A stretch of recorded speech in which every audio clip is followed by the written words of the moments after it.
হঠাৎ আজকে আরোহীর প্রাক্তন বয়ফ্রেন্ড ফোন করে। তুমি আজকে আমার সাথে দেখা না করলে রবিনকে সব কিছু বলে দিব।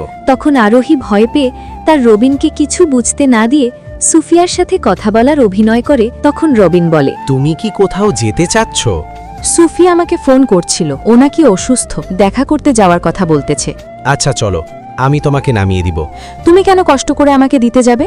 তোমার অফিসে যেতে লেট হয়ে যাবে। তুমি কি আমার থেকে বেশি বুঝো? চলো, আমি তোমাকে নামিয়ে দিচ্ছি। বাসা থেকে বের হয়ে যেতে যেতে আরোহীর প্রাক্তন আবার মেসেজ করে। তখন গাড়ি থামাতে বলে আরোহী। রবিনকে তাড়াতাড়ি বাড়ি ফেরার কথা বলে। আরোহী গাড়ি থেকে নেমে যায়। রবিন অফিসে ঢুকতেই তখন হঠাৎ সুফিয়াকে দেখতে পায়। আরোহী আমাকে বলল তুমি নাকি অসুস্থ, তুমি কি ঠিক আছো? হ্যাঁ, আমি তো ঠিক আছি। তাহলে আরোহী কোথায় চলে গিয়েছে? এরপর কি হলো সেইটা দেখার আগে এই দুইটা ছবির ভিতর থেকে যে কোনো একটা ছবিকে ভালোবেসে থাকলে ভিডিওতে লাইক করে চ্যানেলটি সাবস্ক্রাইব করে দাও। আর যদি না করো তাহলে আমি বুঝবো তোমরা ছবি দুইটাকে ভালোবাসো না। আর কমেন্টে লিখে দাও আমি। তোমার বউ তুমি জানো, আমি কিভাবে বলবো?